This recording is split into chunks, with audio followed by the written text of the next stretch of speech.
Hi, my name is Jill Monroe, a member of the African American Film Critics Association. Today, we're thrilled to be talking with writer, director, artist, Titus Kaphar, Andre Holland, and John Earl Jelks, the cast and creatives behind the film Exhibiting Forgiveness. I introduce you to the African members on the call, starting off with Al McGee, Jonathan Midcore, Reggie Ponder, Samuel Leggett, Preston Ruben Regatta Pagania, Carolyn Hines, Karan Lenore Kelly, and Michael Swell. We're going to kick things off, and I'll see you on the other side. Shadows on the wall. Noises down the hall. Life doesn't frighten me at all.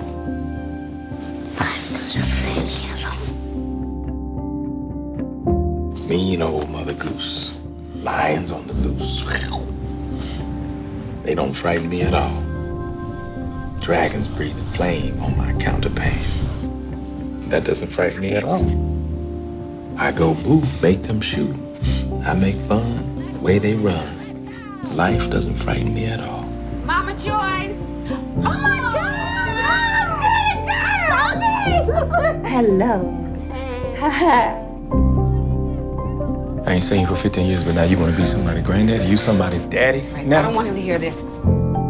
Listen, I need you to speak to him. I need you to talk to him. No. He has changed. He ain't changed. It's just gonna follow us home if you don't deal with it here.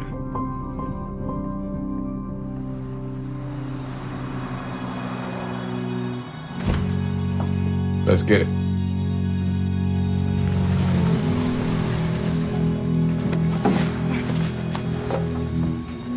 He gave me you, Terrell.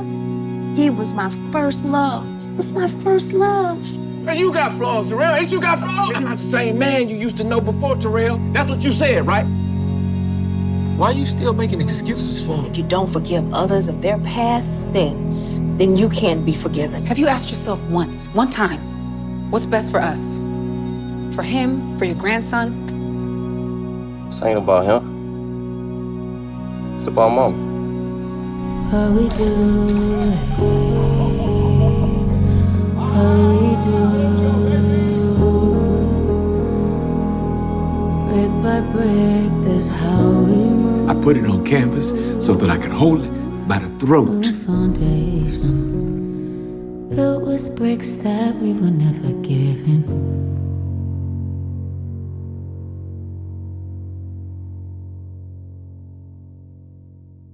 Hello, gentlemen. I'm Carolyn for Carolyn Talks YouTube and podcast channel. Thank you so much for speaking with us today, and thank you so much for this film. I love this film. It is beautiful. But what I want you, all three of you, to talk about is the concept of forgiveness, as absolution for the sinner, but also about how forgiveness itself can also be a form of control and abuse of the person who has been harmed. So Titus, I want you to begin because this is partially based on your story. And then we'll have Andre and John Earl. You just jumped in there with the heavy questions, didn't we? Okay, we didn't even get a warm up. Okay, all right. Boom. I do not believe that forgiveness is absolution.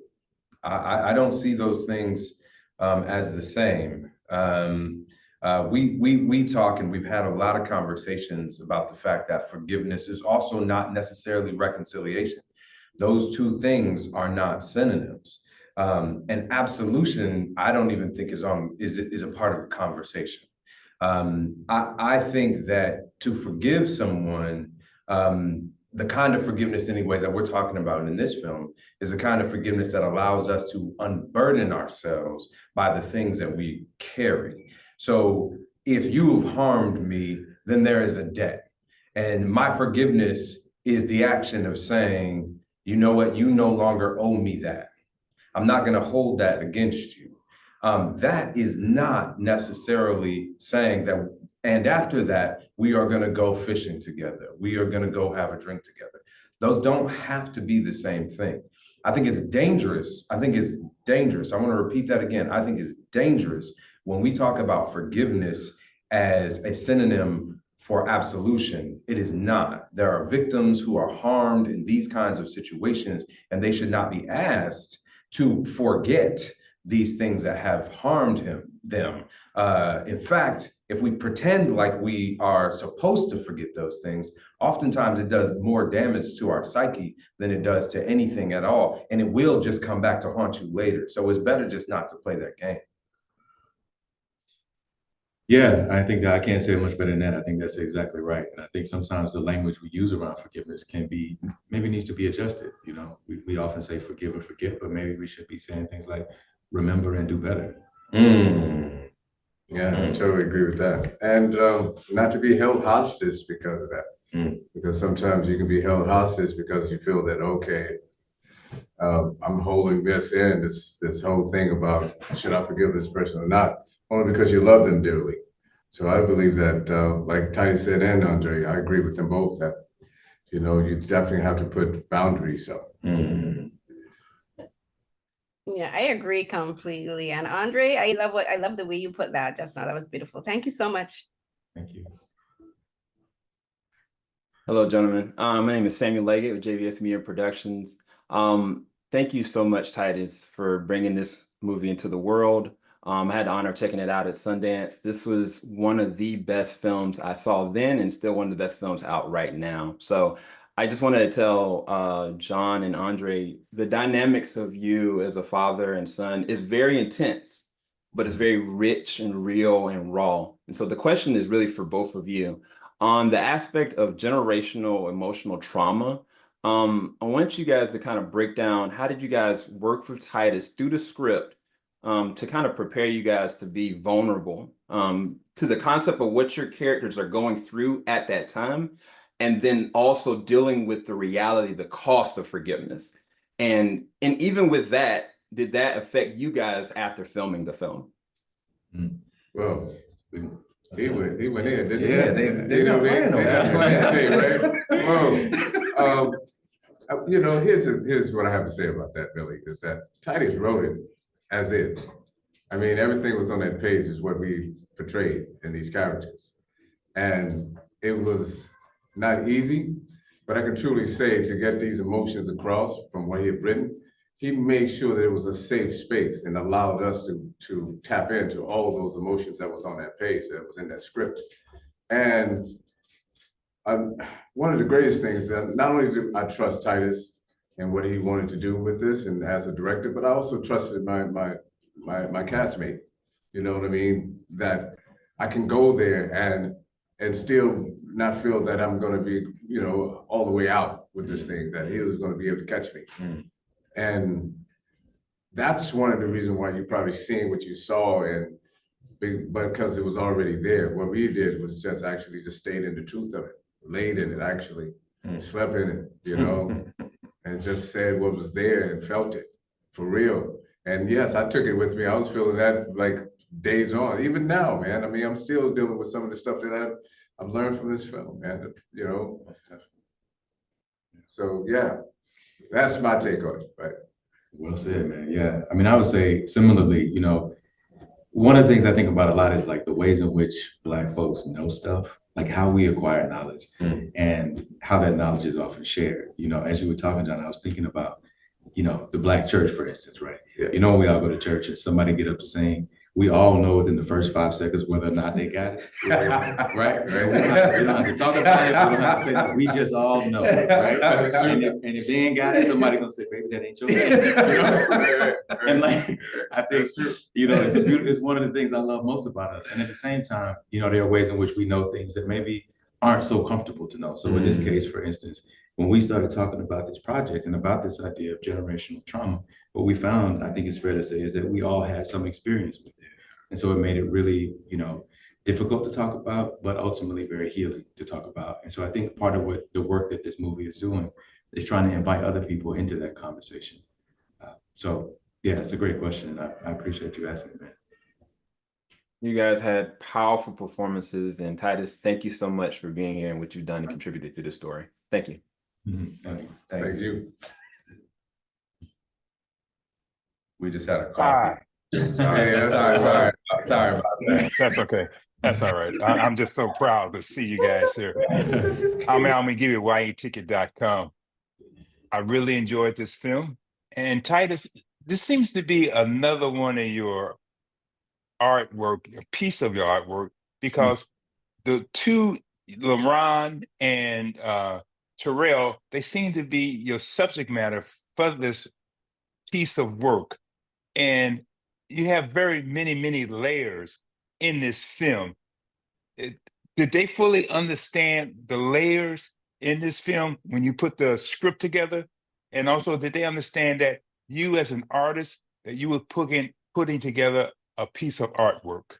And did y'all understand that?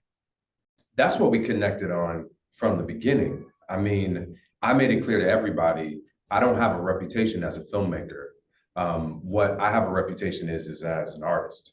So what we're going to get in here and do is we're going to try to make art.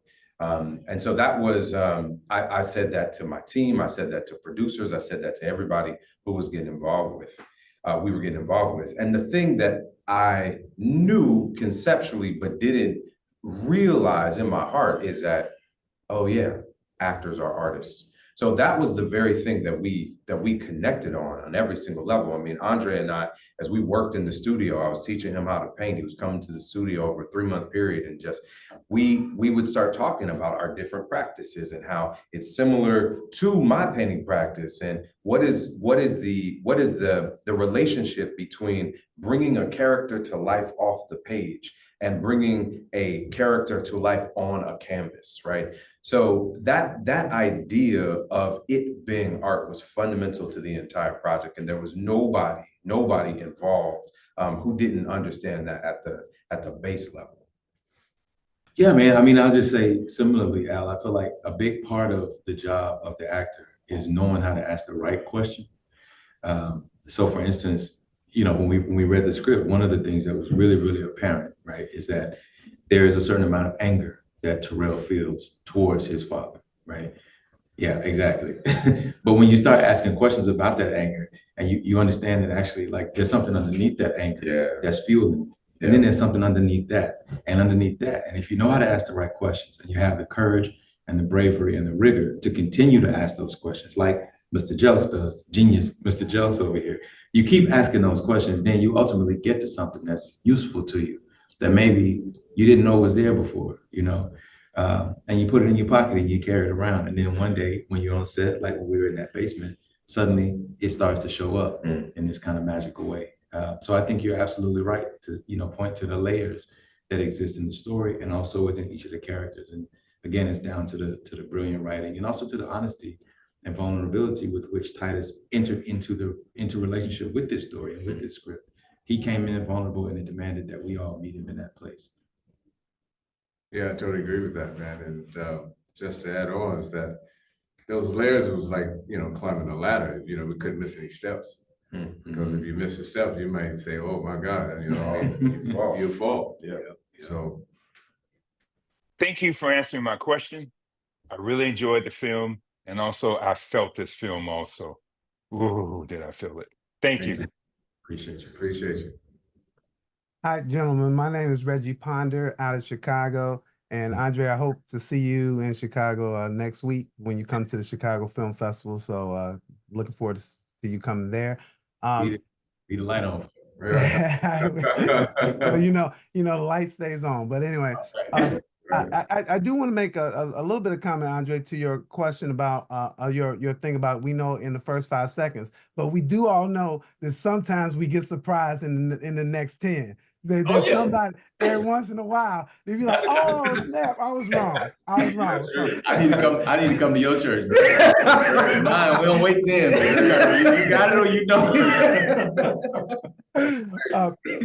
But I want to ask all of you guys, because Titus, you talked about that there's not absolution. I would like to know where, if at all, for all of you gentlemen, does forgiveness and love intersect? Man, that's what's these big questions. Man, that is a challenging question to enter into. I mean, the first thing that comes to mind, I'm just gonna like we'll just talk this out together. But the first thing that comes to mind is actually probably not what you may be thinking. To me, I think the first love that comes to mind is self-love, and that self-care, and that just the idea that if you are going to heal, if you are going to get better, then you're going to have to go through some of these forgiveness processes. And that does mean accepting the idea of loving yourself.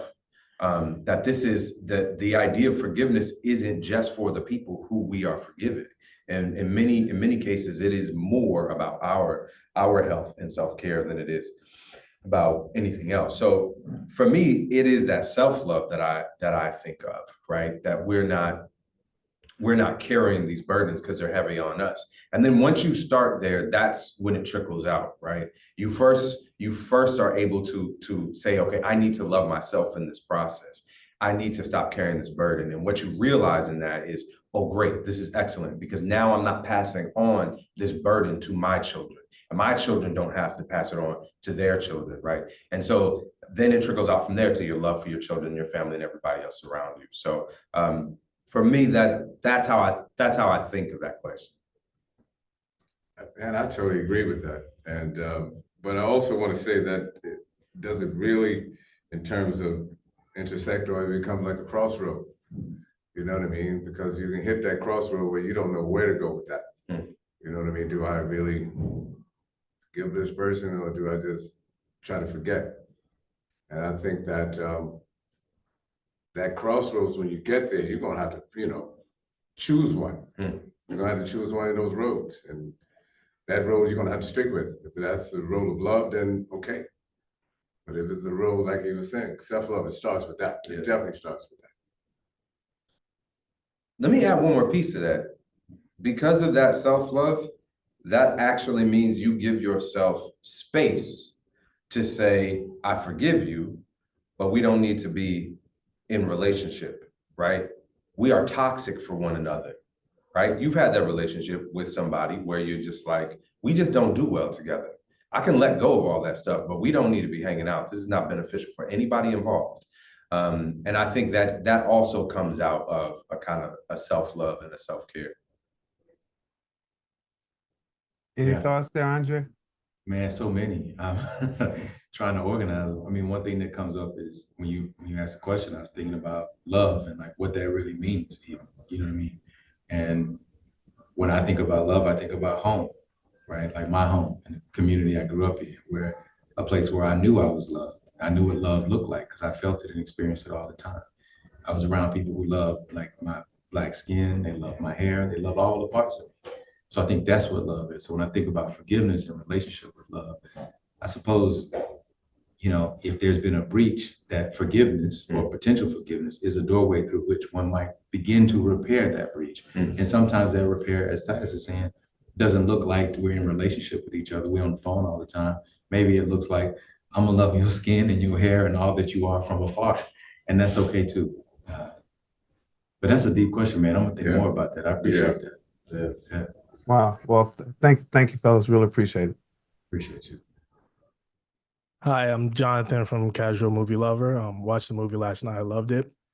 My question is for Andre, and you've played a wide range of different characters. You played a doctor, you've played a lawyer, you played an attorney, you played a sports agent, scientist. My question is, what's the process like, and what sets you apart from other actors in your approach in playing these type of characters? I don't know about being set apart from them, man. I love being in community with other great actors and artists, and I've been fortunate to do that. To get a chance to work with some of the greats over the years. In terms of process, I tend to be pretty rigorous, but also flexible, right? Like the training that I have is one in which, I have a lot of different kinds of tools, and so depending on what the role is, I feel like I have a lot of resources at my disposal, which is great. I tend to ask a lot of questions, and trying to be as specific as I can. I think that's one thing that sometimes actors sometimes let themselves off the hook with is that specificity. You can always ask a deeper question. You can always be more specific. One of the things I love to do is like these interviews with the characters that I'm playing, right? So I'll like get with a friend or a coach or somebody, and we'll do these long interviews where I'll just tell them to ask me anything, and I am in the character, and they ask me, well, what did you have for breakfast? What was on the front page of the newspaper today? How do you feel about this? How do you feel about that? What do how many, sisters do you have? What was your favorite toy as a child? All these little things which seem kind of innocuous and random, but you'd be surprised, man, like over time, those things find their way into the character, and they are all things that help you stay in the story. So I like to work like that, man, imaginatively, trying to engage my imagination as much as possible, trying to be as disciplined as possible. And then most importantly, listening. I think that's the number one thing. Tell me if you agree, John. Oh man, you see I'm nodding over here like that. That's the number one thing is to listen, man. Yeah. I think you didn't ask me this question, but I think in the basement scene, you see an extraordinary example of great listening. You also see extraordinary example of characters with depth.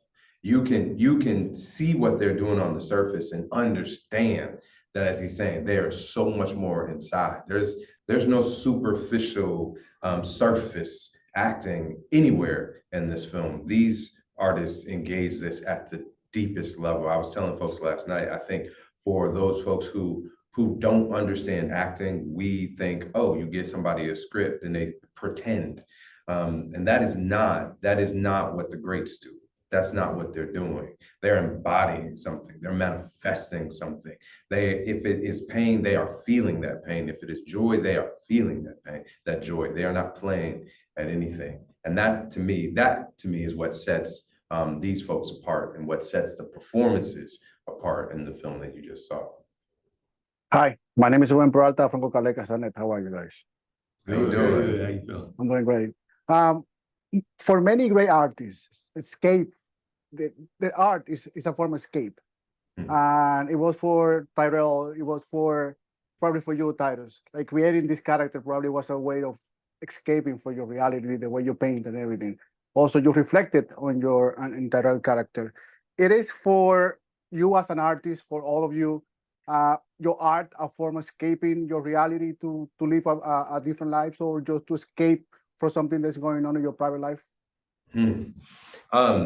That's an interesting question. I think that when people see my work, sometimes they do think that it is a form of escape. I don't practice that way, unfortunately, because I think it would make my life a lot easier, actually. I use my work to go deeper in. Like that, for me, that's the purpose of the work. That's, that scene in the film where the gallerist is coming to the studio. He's not expecting her to be there. He is like locked in. He is doing this thing. He is doing this emotional work that happens in the studio. And somebody comes in and disrupts that, right? It's disruptive because he is so far into that process. It's not an escape. It's not an escape at all. It's a tool to understand ourselves more and to understand the world around us more. I like a good action movie as much as anybody. I really, really do. But for the most part, the films that move me most are not escapist films. Those that move me. I'm not talking about everybody else. I'm just saying me. The ones that move me most are the ones that make me feel more human, because I see somebody else's humanity reflected on the screen, and that justifies my own. I've had that experience before. I've felt that way before. My mother acts like that. My father did something like that. It makes us feel connected. So I know a lot of artists, a lot of friends of mine who practice in the way that you're talking about. It is more of escape. It is a way to get away from daily life and the things that they struggle with. But that's never been my particular approach. How about you, Andrew and John? I totally agree with you when you said that, but just to add on, sometimes, some artists, like actors, and I used to for a long time, is that I used to use it as a certain kind of therapy. You know what I mean? In terms of, since I didn't have no therapist, I couldn't afford one, I would use that but I wouldn't use it as an escape, but more or less to connect with what I had to do as a character. And so I would basically try to break that down through therapy of asking those questions, like Andre was saying before, to try to figure out all the smallest little details about why this character is doing what he's doing, or why he's acting the way that he's acting, or why he's feeling what he's feeling. I mean, and that helps, a lot, you know what I mean, in your daily life for the most part. Yeah, speaking of therapists, one used to say to me whenever I would try to get around things or not deal with them, he said, well, wherever you go, there you are. Yeah, there you are. I think that's true, especially in relation to this. It's like if you try to leave yourself at home, right, or use the theater or use the work as a way of avoiding things, you're gonna bump into yourself at some point, right? Because it's like when we talk like Hamlet, for instance. We keep revisiting these old forms, Hamlet or Othello. Denzel's gonna play Othello, not because Othello is necessarily a great, amazing part, or because Hamlet is. It's like we want to see your Othello, man. We want to see your Hamlet. That's why we come back to it. So you gotta put yourself in it. You know what I mean? Yeah, I can say a whole bunch more about that, but I think without the specificity of your own heart and your own spirit put into the role, into the scenes, you don't really have nothing. And that's what makes this job so, I ain't gonna preach, but that's what makes this job so exciting. We got 45 minutes. Come on, man. Is that, like you were saying before, Titus, it's like we're in the basement doing that scene, right? Which is a very intense scene. It's very emotional and difficult to navigate. And we know that we are intellectually, we know we are in a basement on a set, doing a scene. But our bodies don't know we pretended, right? Yeah. We are experiencing the thing that the characters are experiencing. So like again, you can't run from it. You can't avoid it. You got to go into it and through it. That's the only way out. And I think the key in doing that is to do it with people like these folks, and like Ingenue and Andrew Day and our whole cast and crew who created a safe container within which we could wrestle with these difficult emotions. That actually made me think about the park bench scene. Yeah, I wonder if you want to talk about that, Ingenue. Like the idea of escape does not work with what happened in that scene. No. Yeah, Ingenue Taylor is like, outstanding. Yeah, she just next level. I mean, we've known her I know her from the theater. John did too. Like we've known her for a long time. We did a play together, Ingenue and I did, and she changed my whole career working with her in ways that I can't even tell you. She's so astounding. But the scene that Titus is talking about is the scene that's on the poster. No, not that poster. On the other one where we're sitting outside of on the playground. Jermaine's over there playing, and the boys are playing basketball. And on the day of shooting that scene, we had done it a couple of times, and it was working. I think it was going well, And there was a point at which we could have said, okay, we got it, let's move on. But you encouraged us to do it a little bit more. I think you sensed that there was something else there. Yeah. Ingenue and I also felt like maybe we could go, make it 5% better. And on this last take that we did, because we had this trust with each other, I think I threw a line at her that wasn't in the script, that she wasn't anticipating. And you could see that line hit her. And what she goes through in that movie, what you see in the movie, is what Ingenue is going through. Do you understand? Because she had the courage to allow herself to feel all the things that happened in that moment. And that is a courageous, a heroic thing that actors do. Yeah. That ain't, like you said, man, that ain't no pretending. No. That is the real article. Yeah. And thank God for her. Thank God, man. Yeah, man. Yeah. That scene is my second favorite, of course, after the basement one. And because I don't have a good relationship with my dad, when my mom passed, and that relationship, it's still stuck. And that conversation that your character has with Angelino, it's just like, it's a definition of love. She loved this person, but she don't know why she's loving it. And that's even hurting her son. Like, she doesn't care, but she loves this person. And she don't know if she loves her son because she just gave it away to him. And the definition for me of everything, it's what you show in the title of the movie. You are exhibiting a forgiveness, so everyone has a definition of what is a forgive, or who to forgive. So thank you so much for this movie. Appreciate that, bro. Hello, I'm Karan Lenoir Kelly of Karanism.com and Love Music Pleasure. And I want to talk about the women for a moment because there are two quotes that stick in my head. Andra Day's character, Aisha, said, whatever you're not dealing with here is going to follow us back home. That was a very important point. And also wanted to mention the great Anjanou Ellis Taylor as Mama Joyce, making the statement that you have to forgive or you won't be forgiven. And we can talk about forgiveness in a lot of different contexts, but it's often been weaponized in the faith. It's been recognized as a work of reconciliation. And I'm going somewhere. I want to talk about the art as the unfinished work, form of reconciliation, especially the part where you see he begins to wipe down the faces and to redefine their shape, redefine their bodies. My daddy was an artist, so I go through this all the time. But how do you see the art as it represents the unfinished work in the characters? Oh, wow. Well, first I want to get back to that first thing that you said. And I want everybody to know this about this film, and this will change the way you watch the film. The women in this film are the arbiters of truth every time, every time. Sometimes, you know, there's some knucklehead brothers that don't want to listen, but the reality is at each stage of the script, there are these strong women that step up and say, this is the truth. Whether you like it or not, whether you feel this way or not, here is the truth. You have to look at it. It happens with Michael and his wife at the beginning when LaRon shows up and she says, it's not that simple, y'all. It's not that simple. And then it happens again with Aisha and Terrell at the hotel. You cannot keep running from this. Everything can't be worked out on canvas. It happens with Anjanou and John when they're on that porch scene where she says relationships are hard.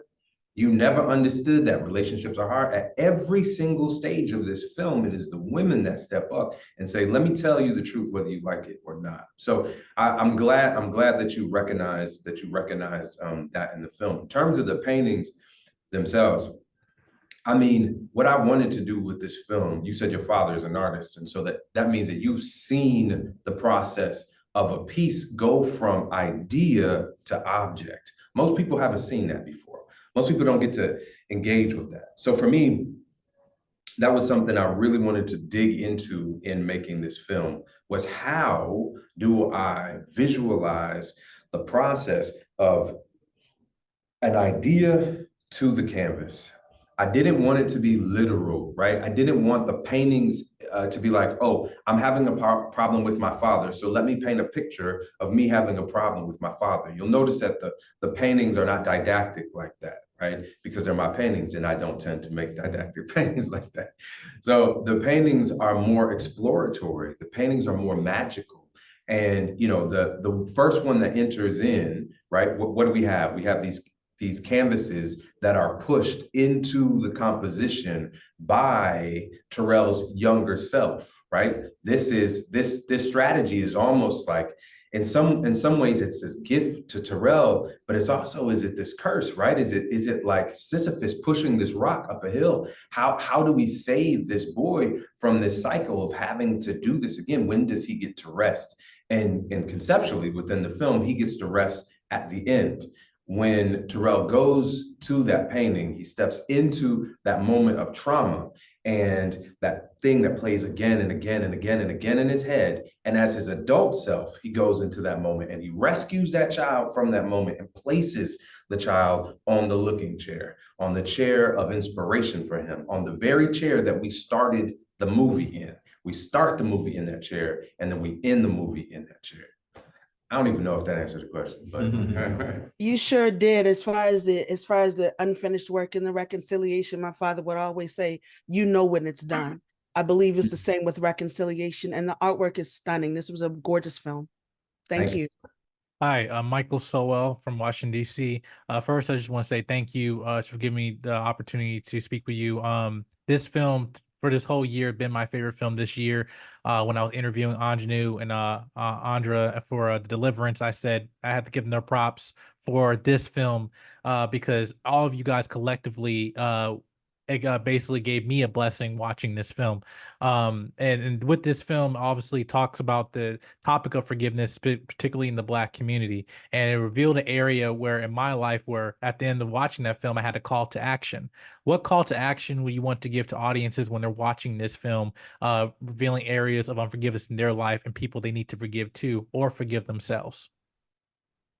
Wow. I mean, I can't help but like ask what your call to action was. What was it? What was the call to action for you? I don't want to let you off the hook that easy.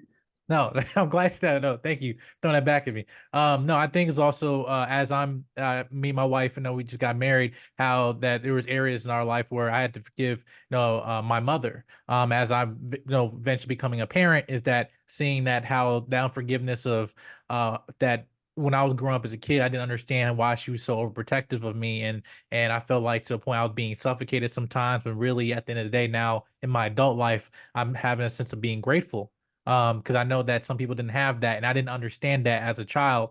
And then I actually gave her the gratitude when I was a child, and I do now as an adult. So it basically just want to say I had to give her apology. Hey, mom, and I didn't treat you right as I was getting, growing up. I just want to offer you a sincere apology. But then she apologized to me because she understand, like, hey, yeah, I might have been too overprotective, but it's all out of love because I didn't get that. I didn't receive that. So and now here we are having this conversation from parent to child as I'm reaching parenthood. So if anything, it was just a blessing just having that conversation that I feel like I didn't have growing up. So yeah, and that's where the call to action was for me.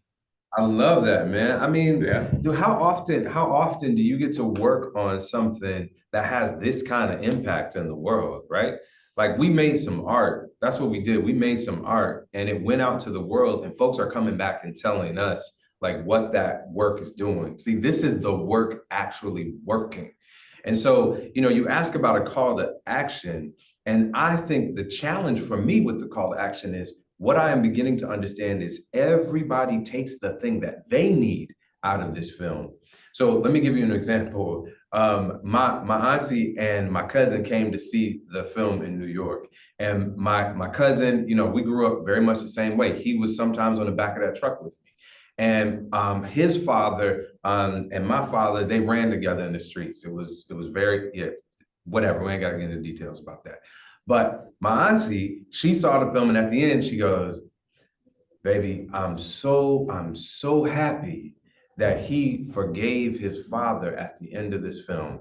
Like, I know it was hard. I know it was hard, but I'm so happy." And my cousin was like, "He ain't forgive him. What you talking about? That's not what happened, right?"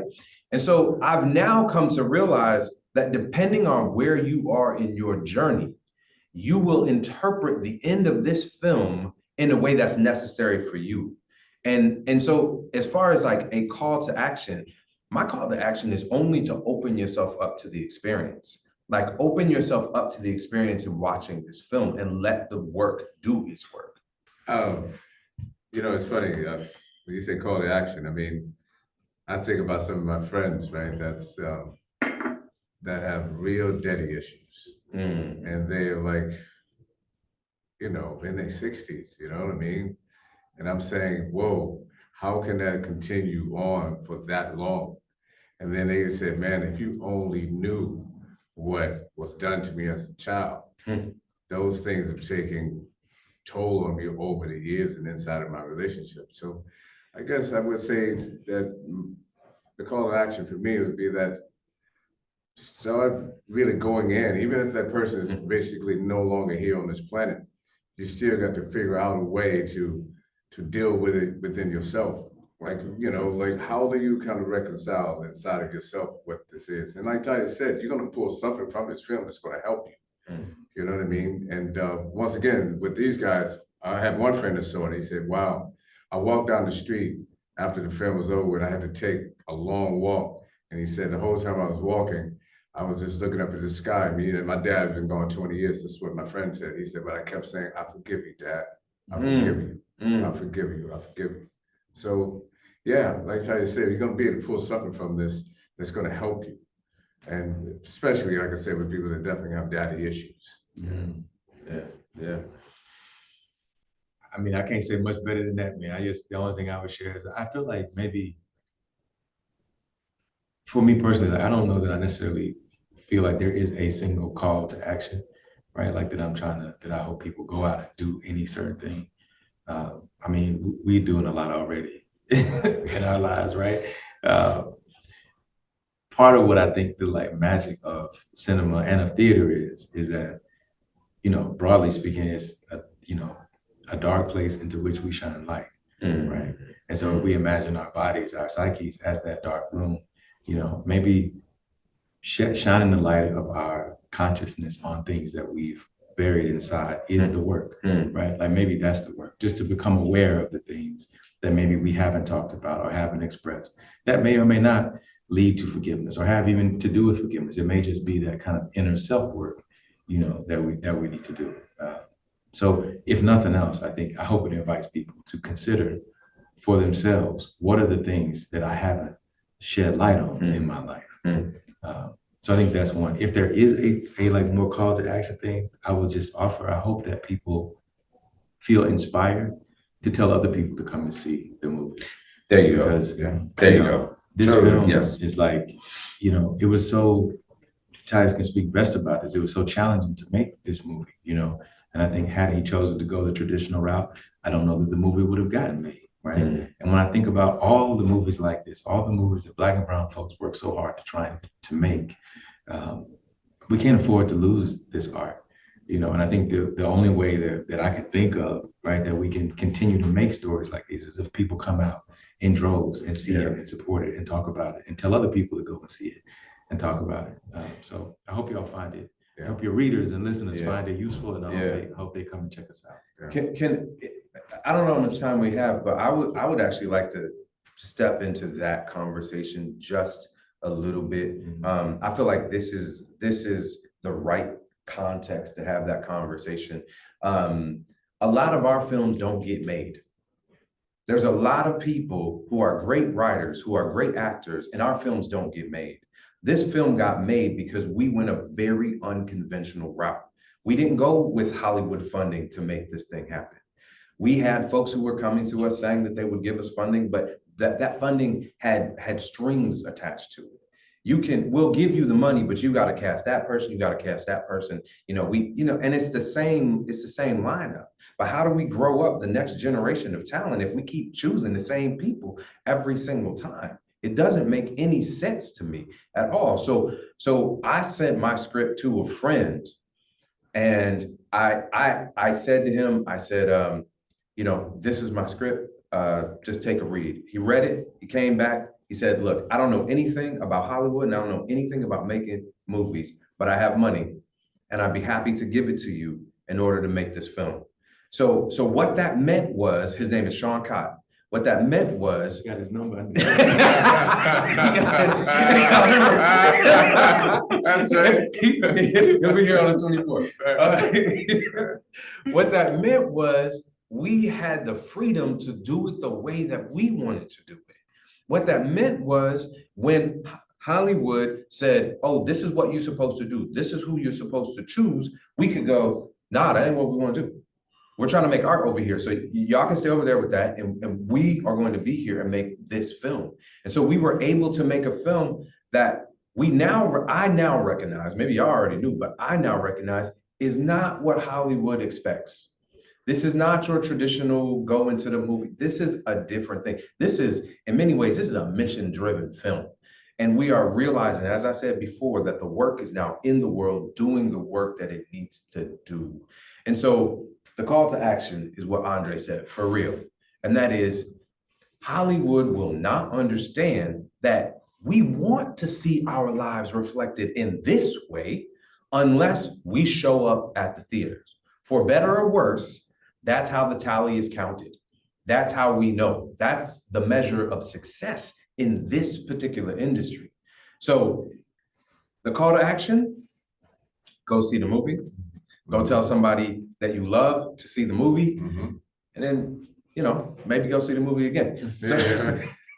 No, it's absolutely got my wife to watch it again, making a sermon out of it. So yeah, definitely. But thank you guys. Thank you for this blessing. Thank you. Well, we want to thank you once again for this conversation. We appreciate it so much. On behalf of the largest group of Black TV and film critics, we want to thank you for joining us on this season of the Roundtable. Wow, thank you. Thank you for having us. Thank you. Appreciate it. Thank you, fellas.